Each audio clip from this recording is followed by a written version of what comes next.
वीर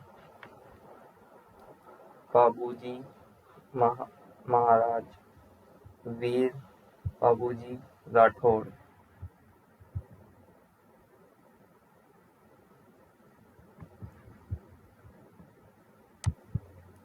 वैसे तो भारत की भूमि वीर गाथाओं से भरी पड़ी है, पर कभी-कभी इतिहास के पन्नों ने उन वीरों को सदा के लिए भुला दिया जिनका महत्व स्वयं उस समय के शासक भी मानते थे और उन वीरों के नाम से थर-थर कांपते थे। आज अपने इस लेख में हम आपको इन्हीं में से एक वीर बाबूजी महाराज एवं वीर बाबूजी राठौड़ की कहानी बताएंगे, जो आपने पहले शायद ही कहीं पढ़ी होगी। वह वीर उस स्वाभिमानी और बलिदान कौम के थे जिनकी वीरता के दुश्मन भी दीवाने थे।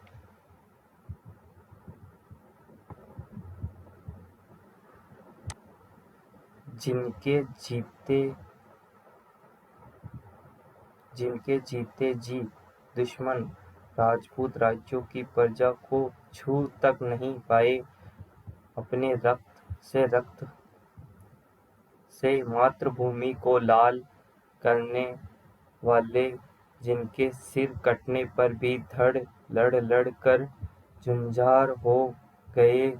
तो आइए जानते हैं इन्हीं की संपूर्ण सच्ची कहानी।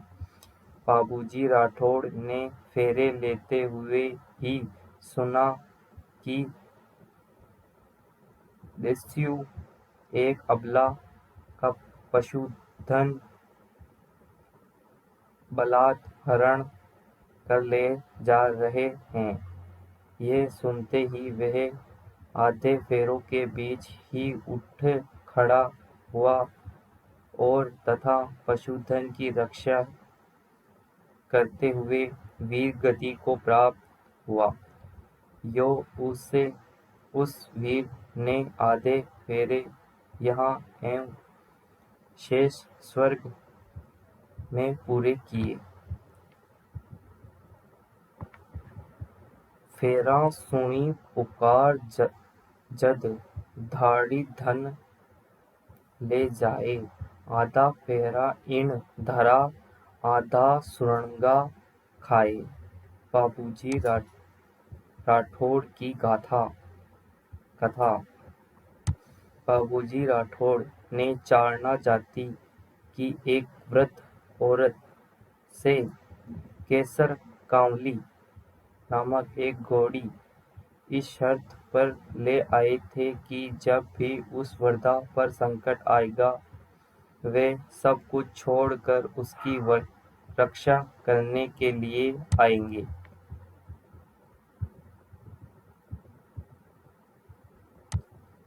चारनी ने बाबूजी राठौड़ को बताया कि जब भी मुझ पर व मेरे पशुधन पर संकट आएगा, तभी यह घोड़ी हिनहिनाएगी। इसके हिनहिनाते ही आप मेरे ऊपर संकट समझकर मेरी रक्षा के लिए आ जाना। केसर घोड़ी सोवणी मोतिया जड़ी लगाम कोलू मंडरा।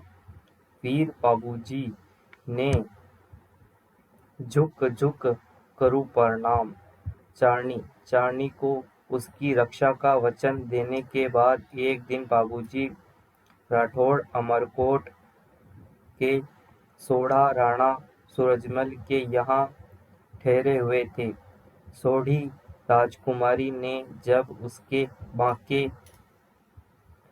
वीर बाबूजी को देखा तो उसके मन में उनसे शादी की इच्छा उत्पन्न हुई तथा अपनी सहेली के माध्यम से उसने यह प्रस्ताव अपनी माँ के समक्ष रखा।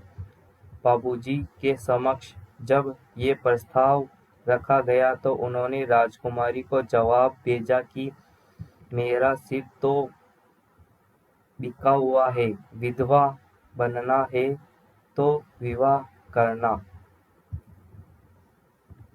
लेकिन उस वीर ललना का प्रत्युत्तर था, जिनके शरीर पर रहने वाला सिर उसका खुद का नहीं, वह अमर है।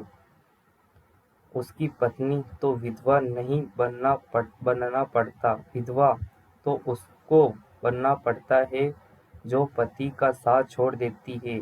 और शादी तय हो गई।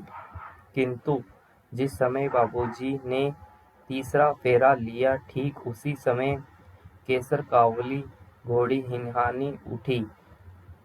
चारनी पर संकट आ गया। चारनी ने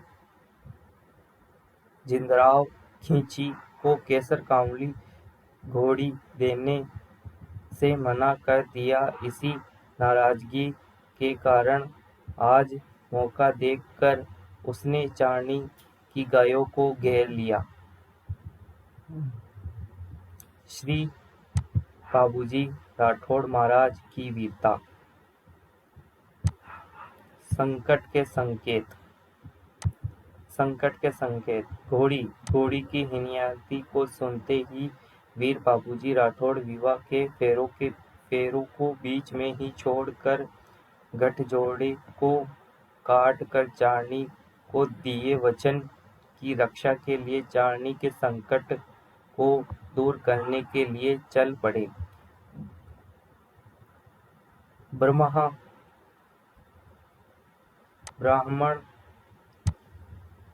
ब्राह्मण कहता ही रह गया कि अभी 3 फेरे हुए, चौथा बाकी है, पर कर्तव्य मार्ग के उस बटोही को तो केवल कर्तव्य ही पुकार रहा सुनाई दे रही थी, जिसे सुनकर वह चल दिया।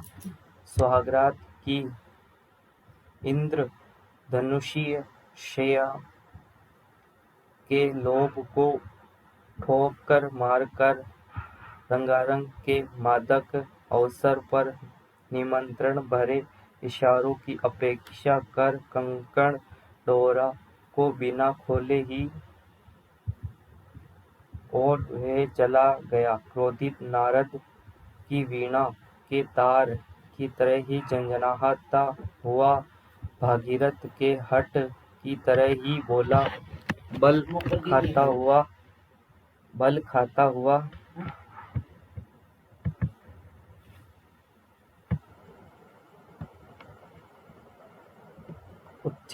उत्तेजित भीम की प्रतिज्ञा के सामने कठोर होकर केसर कावली घोड़ी पर सवार होकर वह जिंदाराव खींची से जा भिड़ा। गए छुड़ाकर अपने वचन का पालन किया, किंतु वीर गति को प्राप्त हुआ। इधर सोडी राजकुमारी ही भी हाथ में नारियल लेकर अपने स्वर्गस्थ पति के साथ शेष फेरे पूरे करने के लिए अग्नि स्नान करके स्वर्ग पलायन कर गई। रजवट रो थू सेंवरो सब शुरा सिर मोड़ धरणी पर धाक पड़े रंग श्री बाबूजी राठौड़। जय बाबूजी महाराज। बाबूजी महाराज के पिताजी का नाम क्या था? श्री बाबूजी राठौड़ के पिताजी का नाम धांधल देव राठौड़ था और माता का नाम कमलेद था। बाबूजी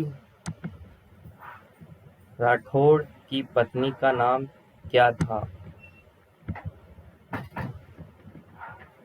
बाबूजी राठौड़ का विवाह अमरकोट के निवासी सोडा राणा सूर्यमल की बेटी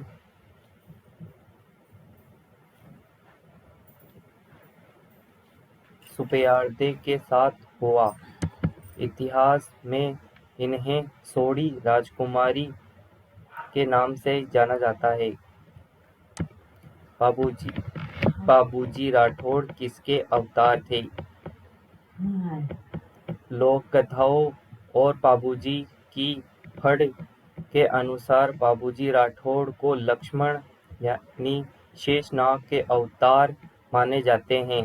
बाबूजी राठौड़ की घोड़ी का नाम क्या था? बाबूजी महाराज राठौड़ की घोड़ी का नाम केसर कालवी था, जो उन्हें एक गुजरी से रक्षा करने का वचन देने पर ली थी।